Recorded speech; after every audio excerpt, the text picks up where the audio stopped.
All right, so this is fight 274. This was in Bangkok, and it's against Playfah. I think her gym is Family Gym. Chuek is without any gloves, so you just wrap your hands in ropes, and you do have like kind of, it's almost like a little sock underneath the glove, or sorry, underneath the ropes. It's very, very, very lightly padded, but you're basically just hitting people with ropes. So this is the promoter. His name is Bet, which means a duck, which is a slightly common nickname in the South. I know at least a couple of Southerners with the nickname Bet. And he's a fan of me, which is really nice. So he likes putting me on his card. And I was one of two of the first women to ever fight on Siam Chuek. That was by request. Kevin and I were driving, I think, back from Chiang Mai, and a headhunter for this show called me and asked if I wanted to fight on the next show. I had fought, they also have Muay Thai, so they have some fights with gloves, and then most of the card is Chuek. And I had fought with gloves on the show before, and he called to ask if I would fight again, and I was like, I want to fight Chuek. And he was very surprised, and so that's how that happened. Me and Boonmakpraewah were the first women on this card. And I think that this fight is probably my 14th or 15th time fighting Chuek. I had seen my opponent, Playfah, fight a Chinese fighter from up in Chiang Mai, Arena. I'd seen them fight on Chuek before, so I'd seen her on this format before, and she did not fight me the same way that she fought Arena.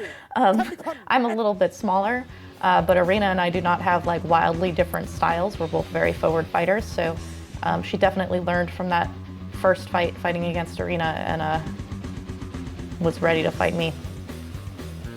So you have this big like walkout presentation part.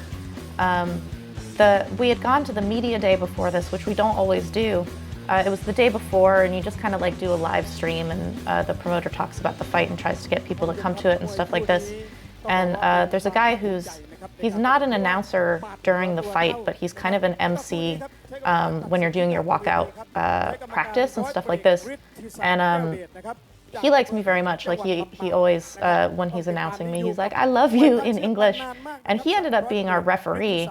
And so the day before at the media day, I was like, oh, great, you're my referee. You don't have to break the clinch, like as a joke.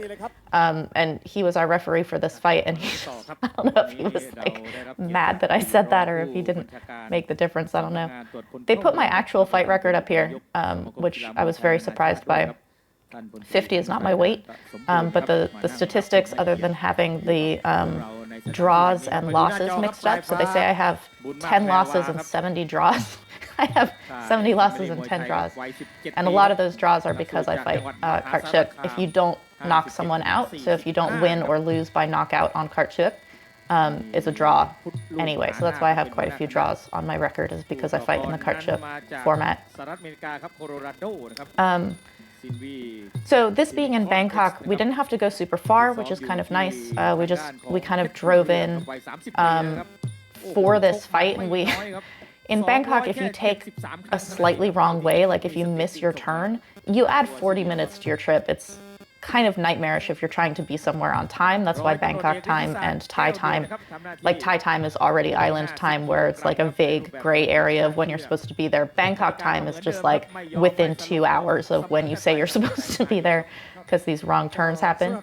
And we were late to this, and Karahat was waiting for us. Karahat was my corner. And he was calling, and he's like, where are you? Like, we're trying to turn back around and find parking. But I was very nervous because not only is this my first fight after I had a really bad back injury, so I fought down in the South for fight 273, and then literally 4 days after my fight, I got thrown from a horse into a cement fence, and I really, really hurt my back, and I was out for like 2 months, could not train. I couldn't walk for like 2 weeks. And so 2 months I couldn't train at all, and then I started kind of slowly coming back, and this is my first fight in about 4 months. So it's been a long time since my injury. I'm not still injured, but I've never gone 4 months without fighting before. It was pretty intense. So I'm nervous because of this. I'm nervous because not only do I have Karahat in my corner, but Diesel Noi is there, Poodpad Noi is there. They're both there as referees, obviously not for my fight. And then, unbeknownst to me, they had brought Napidej, who's a former Rajadamnern champion. They brought him also. So in my corner, I had Karahat, Diesel Noi, Napidej, and then Poodpad Noi was sitting a little bit away from us, but basically is still watching my fight as well. It was, it's like having the Avengers at your fight. It's a little nerve-wracking. So here I'm noticing Napidej for the first time. I'm lying to him. I didn't know that he was there prior to that moment. And I thought I was just going to be able to kind of like run Playfah down. I thought I'd be able to just kind of like, you know, run in and grab her. So that's what I'm thinking going into this. A little bit out of practice because it's been 4 months. But again, no lasting injury. So there's no problem with the injury in this fight. It's just time off. She wrapped her hands really well. Like whoever did her rope wraps did it really good. And she just came at me with punches, and she's southpaw.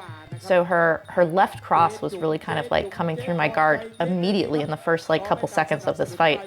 So you have her, she's tall, she wants to punch, and I want to come in and grab. And so that combination is like me trying to not get smashed in the face while I'm coming to grab her, and her trying to smash me in the face hard enough that I can't grab her. She's coming hard. My guard was actually pretty good. She was hitting my elbows most of the time, but the times that she did get through, being punched in the face by the ropes, they don't cut, but they scrape. It's really intense. Like I saw double in round 4 from a punch. It's a little bit like too many opponents in the ring. So there's a nice teep from me. I'm proud of that one. I've been sparring with Yodkun Pon for a couple of years. Had not been sparring with him for a while because of my injury. But again, I got back to training after about 2 months after the injury. So I've been back to sparring with Yodkun Pon since then. So the announcer, the promoter, just used my nickname that's only for this show. They call me Jom Sadit, which means like the ultimate sadist. It's because I got cut in some of my early fights, and in Thailand, sadist means both masochist and sadist. So I'm not sure which one they mean, but because it came from me having a cut, they probably mean masochist. But it's a badass name. I like it. I'm cutting off the ring nicely here. First round over. I'm a little bit having to make an immediate adjustment because I thought that this fight was going to be quite different from even how that first round went. I thought I was going to be able to kind of overwhelm her, and there was no point in that first round where I overwhelmed her. When I grabbed her, I could feel when I grabbed her that I had control in the clinch, that I'm a better clincher. But she's very hard to grab. Like, she has very nice lateral movement, she has very nice escapes, and when she's pumping her punches, which are quite strong, it forces me, or at least mentally forces me, to take more distance than I actually want to take. These women were going to be fighting in a Muay Thai fight. You can tell who's going to be doing Muay Thai and who's going to be doing Chuek based on the shorts. So these are Muay Thai shorts. They're going to be fighting Muay Thai. If you look at what me and Playfah are wearing, they're these kind of like old, I don't know. I call them massage pants because they look like massage pants, but they basically are slightly shapeless, and then they like tie from around the back. I'm sure there's an actual name for them. I just don't know what they are. But you'll see on Muay Thai cards and fight cards all over Thailand. During the commercial break, sometimes the sponsors are just on these like cards that they have the fighters who are up and coming hold as part of the sponsorship. So here they're showing a little bit of highlights. We fight for 2 minutes and we rest for 2 minutes, which is really long. Like a 2-minute rest is what men do too. Men do 3-minute fighting and 2-minute rest. So like 2-minute rest is the standard. But when you're only fighting for 2 minutes and then you're resting for 2 minutes, it feels really long. I don't rest for 2 minutes when I'm training. So I'm trying to gallop a little bit. I'm trying to close that distance faster. Because again, her punch landing on me is kind of forcing me to be on the porch a little bit, is what Kevin and I call it.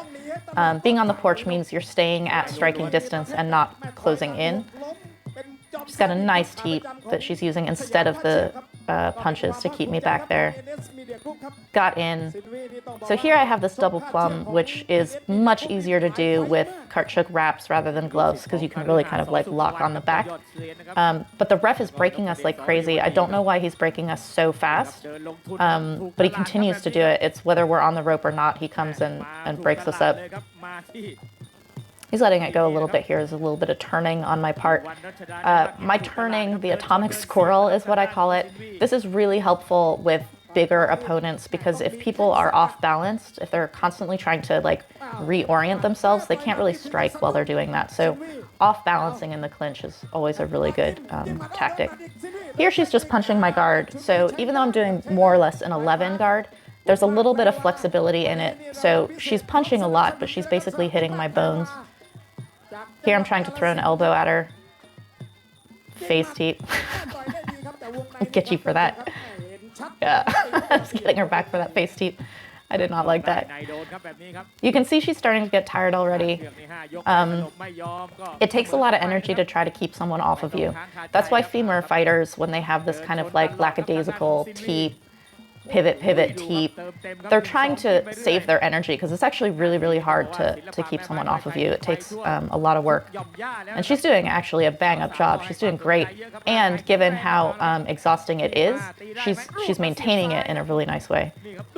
Here, though, I got her kind of bent over, knee up near her face. I don't know if I made contact or not, but that was definitely an escalation from how round 1 was going. Round 1 was Sylvie can't catch her.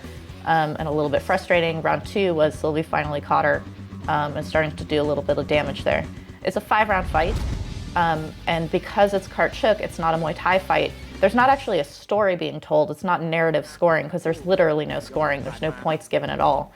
So you fight a little bit differently, because it doesn't matter whether you're getting like kicked and punched and things like this. The damage doesn't matter. There's no points. But you still want to kind of like, in the same way that with narrative scoring, you want to write checks early that you're going to cash in later, you want to start tiring someone out early. Slight plow from me there, but got a knee in. Nice turn. Oh, and a knee on the way down. I was really frustrated in this fight. You can actually kind of see it in my face. I thought it was going to go very differently. I thought it was going to be much simpler. I don't know, easier, but simpler to catch her. And so I've got a nice arm hook here. I'm able to kind of like move her and land my knees. I'm throwing my left knee, which against a right-handed fighter would be her open side. She's southpaw, so actually my right knee is her open side. When you get someone in the clinch, you're more or less squared up. So you can throw either knee when you're squared up. But I kind of was not in the clinch taking into account that she's a southpaw fighter in terms of like how I'm trying to angle her. Here I'm going with the open side correctly. I'm trying to get over her block there. The ref just comes and breaks us. He's like, none of that. I know it's knockout or nothing, but definitely not going to let you knock out in the clinch. Does a nice pivot out from her.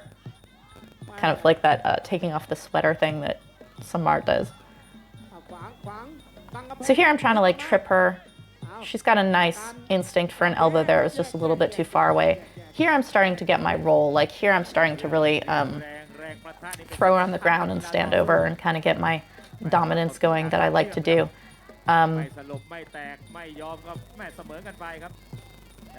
So the announcer right there is saying that this is knockout or nothing, which means that they don't stop it for a cut.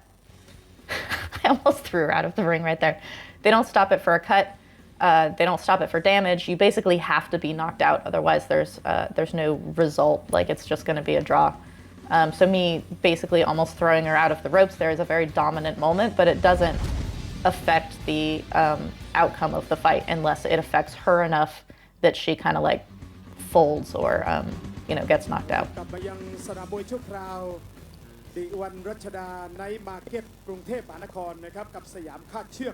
So Karhat was telling me to teep. He's like teep on your way in, which totally makes sense because she's trying to keep me off of her. So you basically want to interrupt her, off balance her again. It's the same as off balancing in the clinch. Interrupt her, give her something to do as you're coming in so that you can then grab her and do the things that you want to do. Dieselnoy was screaming at me to right kick her because she's southpaw. So he's like, kick right and then grab. I don't grab with my right side. So I actually really need to work on that. She is really coming now. She's like trying to get back to that round one, keeping me on the porch by kind of just throwing everything at me. Her punches are good. Like she's not button mashing. She's throwing full combinations. She backs me up with them. She's landing on my face. My face was pretty chewed up after this fight. There's that teep that Karhat wanted from me. See how I'm stopping there? That was good. I'm kind of like staying at this distance and kind of biting down and coming in. I need to take those air bubbles out because it makes it harder for the opponent to kind of like catch a flowing opponent rather than someone who like stops and starts. Ooh, she is really doing a good job given how tired she is. You can see how tired she is. I'm starting to land on her jaw a little bit with my punches. Her pivot out is really good, but because she's pivoting out to the to her right, which is my left, I have a really nice left hook. So it just happens to be not the right place to go fighting me. But I haven't been throwing like left hooks at her, so she wouldn't know that. Referee breaking that clinch like crazy. Here, that little pivot out made me kind of like run into the ropes. That's totally a good, in a narrative scoring, that would be a very big deal. In this, it's not as much, but it makes me mad because I feel dumb. I have a little bit of blood coming out of my forehead here. I didn't actually get cut. It's a scrape, but it's bleeding, so it looks like I'm cut. And then I had a small cut under my eye. See how I'm not charging in on her? She's very tired, and she's basically just trying to hold out. I got her with that left hook as she's trying to escape. So now I'm basically just, we're like a pool table. I'm just following her around to all the corners. I need to actually go. Between the rounds, Kevin was like, you need to knock her out, which obviously that's the way that this entire structure works, is you have to knock someone out in order to win the fight, otherwise it's going to be a draw. But I actually said to him, because I was so frustrated, I was like, I can't knock her out. Like I basically had just decided in this fight that like I wasn't able to catch her, and I knew that it was because I wasn't stepping on the gas enough. I knew it was because I was kind of hesitating too much, because when she was punching me in the face, I was blocking a great deal of it. You can see that here. Those aren't getting through, but like 3 punches in the entire fight really got through, and they got through hard. And when you're punched straight on with no gloves really hard, it kind of, you're like, I don't want that. So like it gets in your head that it's a much bigger issue than it actually is. And I think that this happens when you're earlier in your career in fighting, is that the impact that you're having from your opponent is actually mentally bigger than what the actual impact looks like or is on the outside. So you kind of have to like push through those things. My rope wraps were coming undone. They were a little bit hastily done because I was late for this fight, so they're not the best. Hers went between her fingers and were really like, that's why she's chewing up my face so well, is that hers were like really tight and good. So there was my right kick that Dieselnoy is screaming at me to do. Here I knee her out of the ropes again. Again, does not matter in Chuek. But instead of just kind of like pinging around to all the different corners, I'm starting to cut her off a lot better here. And there, dodge back. Here I got her with my left hook finally and actually knocked her down. I'm going because I think the ref is counting her, and he is kind of counting her, but he's also calling me back at the same time. So I don't know whether that was a count or not. So I come back in and clinch her, get her in an awful position. This is the last round. So the announcer's saying that got her again with that left hook, and down she goes again. And the ref is like undecided whether he's going to count her or not. She's taking a long time to get up, and he is counting her, but I feel like he didn't want to count her. So I'm just coming back and I'm like, she clearly wants to go, and I'm like coming after her and just throwing her on the ground. But this is round 5. This is the very end of the fight. That's it. So this ended up being a draw because even though I knocked her down for 2 counts in round 5, I didn't knock her out. She kept getting back up. Kevin looked at the timing on this, and they actually ended the round 19 seconds early. I don't know whether that was intentional or not. Not a knockout. In 19 seconds, I think I could have knocked her down again, but I don't know. Like, it's one of those things where you can't tell how it was going to play out. But that's a draw for fight 274 against Playfah, and she was a much, much more complicated fight than I was anticipating going into it. And Dieselnoy yelled at me after that fight, and I cried. But he hugged me and said it was okay. Hey, we're in the car driving back from Bangkok for fight 274. It's Chuek, 5 rounds, which makes me really happy because my last Chuek fights have been 3. And I had all these legends at this fight. Karahat was cornering for me, Phutpat Noi and Dieselnoy were referees, and Napidej happened to be there. He's hanging out with Dieselnoy, so I definitely had like the best people yelling at me during the fight and stuff like this. But in Chuek, it's either KO or draw, so if you don't get knocked out or knock anybody out, it's automatically a draw, so there's no points or anything like that. So that kind of changes how you fight. Like, it doesn't matter whether you're getting kicked or you can see my face. I was getting punched quite a bit with just the rope wraps. So it's like you're always just trying to go for the KO kind of thing. And I was pretty sure that I could KO this girl, and definitely the people who trained me were talking about how I was going to KO this girl, and I couldn't. So Playfah, probably the hardest I've ever been punched in my face by her multiple times. Very, very good left bombs from her. She's southpaw. And I'm pretty much like pouting and feeling sorry for myself because I'm disappointed in my performance in this fight, which is kind of lame because I literally just told this couple who were talking to me, they're on their honeymoon and they came to see me. I literally just told them as I got out of the ring that, like, you have to be happy when you have the possibility to be happy. Like, I didn't lose. If that was Muay Thai, I would have won, because it's very, very easy to feel shitty. Like, when you lose, you will feel shitty. So I should be feeling better about the things that I did do well, but I don't feel really good about this fight. It's my first fight back in 4 months, and I was really badly injured, so I was kind of out of training for 2 months, and none of that is excuses, but I'm not used to it. Like, I'm used to fighting very frequently. And so it's been a different experience for me, kind of like coming back to and having this be my first fight back after so long. I was like very nervous about it, and I think that mostly it was getting in my head more than any kind of like physical, you know, coming back to fighting kind of thing. Physically I feel fine, but afterwards I was totally getting yelled at, like in a very animated way, by Dieselnoy, like hyping up Karahat, and then Karahat hyping up Dieselnoy about how slow I was and how my weapons weren't coming out. And Kevin and I are looking at each other and we're like, there's no points. Like, what are you talking about?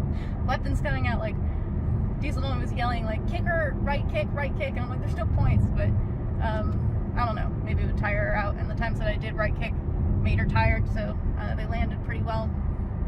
So I don't know, learning experience. I was hoping to have more elbows in there, but Kevin, you said that the elbow I threw kind of freaked her out in round 2 or 3. Yeah. So yeah, heading back to Pattaya. Face looks like this, but Merry Christmas.